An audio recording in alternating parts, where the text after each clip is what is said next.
Football ইতিহাসে সেরা কামব্যাকের গল্পটি এই মহানায়কের নামেই লেখা আছে। শেষ ৫ মিনিটে দুর্ধর্ষ ৩ গোলে অবদান রেখে সে বুঝিয়ে দিয়েছিল ফুটবল তার পায়ের জাদু। সেদিন অবাক হয়েছিল মাঠে থাকা হাজার হাজার দর্শক, কোচ, এমনকি সতীর্থ লিওনেল মেসিও। সবাই অবাক হয়ে তাকিয়েছিলেন ব্রাজিলিয়ান এই সুপারস্টারের দিকে। কি হয়েছিল সেদিন? ৫ মিনিটে নেইমার কি করেছিল? কেনই বা এই সময়টাকে বলা হয়ে থাকে ইতিহাসের সেরা কামব্যাক? চলুন বিস্তারিত দেখি। উয়েফা চ্যাম্পিয়ন্স লিগের রাউন্ড ১৬ কোয়ার্টার ফাইনালের লক্ষ্যে মাঠে নেমেছিল পিএসজি বনাম বার্সেলোনা। নেইমার, মেসি, সুয়ারেজের মতো বাঘা বাঘা তারকা থাকতেও প্রথম লেগে পিএসজি ৪-০ ব্যবধানে হারিয়েছিল বার্সাকে। অর্থাৎ দ্বিতীয় লেগে বার্সাকে ম্যাচ জিতে করতে হবে ৫টি গোল। সবাই হাল ছেড়ে দিয়েছিল। স্বাভাবিকভাবে এমন ব্যবধানে ম্যাচ জিতা সত্যি অসম্ভব, কিন্তু সেদিন ব্রাজিলের এক নায়ক বলেছিল এটা সম্ভব, আমরা এটা করে দেখাবো।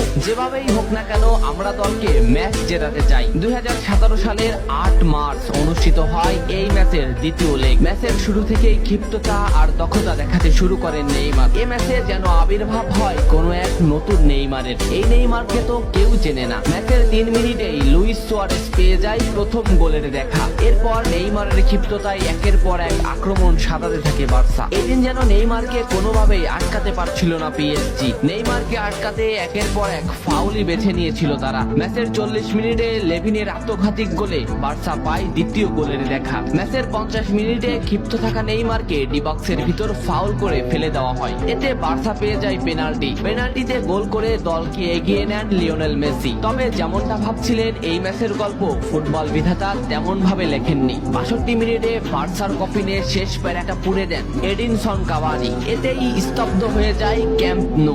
আশা ছেড়ে দেন বার্সা কোচ লুইস এনরিকে। শুধু কি তাই, স্তব্ধ হয়ে যান লিওনেল মেসিও। তবে সেদিন একজন দমে যায়নি। নামটা কি কমেন্ট করে জানান। বার্সা গোল হজমের পর লিওনেল মেসি ম্যাচের সম্পূর্ণ দায়িত্ব দেন নেইমারের উপর। আবারও শুরু হলো খেলা। ডি বক্সের বাইরে নেইমারকে ফাউল করে ডি মারিয়া। এই পজিশনে ৮৮ মিনিটে বার্সা একটা ফ্রি কিক পায়। তবে এই ফ্রি কিকের দায়িত্ব নেইমারের কাছে বুঝিয়ে দেন মেসি। শট করেন নেইমার এবং করেন অসাধারণ গোল। এই ফ্রি কিকটা বার্সার ইতিহাসের সেরা ফ্রি কিকের একটি হয়ে রয়েছে। এর ২ মিনিট পর সুয়ারেজকে আঘাত করে পেনাল্টি পায় বার্সা। পেনাল্টি নিতে আসেন নেইমার জুনিয়র। সেদিন বার্সা নেইমারের উপরই আস্থা খুঁজে পেয়েছিল। পেনাল্টিতে অসাধারণ গোল করেন নেইমার। এমন পরিস্থিতিতেও ৫ গোল করে ম্যাচ সমতা এনেছে বার্সা। এর কিছু সময়ের পরে চলে আসে সেই মার্টিন রোখন। ম্যাচের এই মোমেন্টটা লক্ষ্য করুন। ডি বক্সের কিছুটা সামনে নেইমারের পায়ে বল। নেইমারকে আটকাতে গেল প্রতিপক্ষের একটি খেলোয়াড়, কিন্তু নেইমার শর্ট মোমেন্ট নিয়েও শট না করে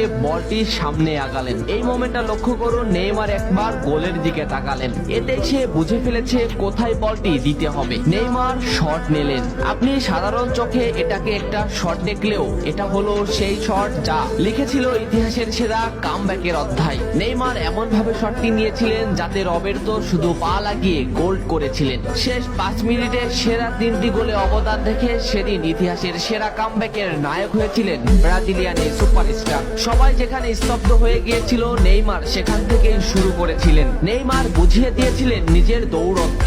ইতিহাসের সেরা কামব্যাকটা বার্সা নেইমারকেই উৎসর্গ করেছিল। এ ম্যাচে নেইমারের পারফরমেন্স ছিল আকাশচুম্বী। মাঠে থাকা দর্শকরা শুধু নেইমারের দিকেই তাকিয়েছিলেন। নেইমার এমনই, যখন জ্বলে ওঠে তখন সব পুড়িয়ে দেয়, সব তছনছ করে ফেলে। ইতিহাসের সেরা কামব্যাকের নায়ক সেদিন পিএসজি কে হারিয়ে বার্সার সমর্থকদের মুখে হাসি ফুটিয়েছিলেন। বার্সা ফ্যানরা কি এদিনের কথা ভুলে গেছে? নেইমারকে ভোলা যায় না। নেইমারের এই অবদানের কথা ভুলতে হলে ফুটবলকেই ভুলতে হবে। ফুটবল আর নেইমার এমনই, এরা আপনাকে কাঁদাবে, হাসাবে, আবার কখনো কখনো অসম্ভবকে সম্ভব করে দিবে। নেইমার সেদিন অসম্ভবকেই সম্ভব করে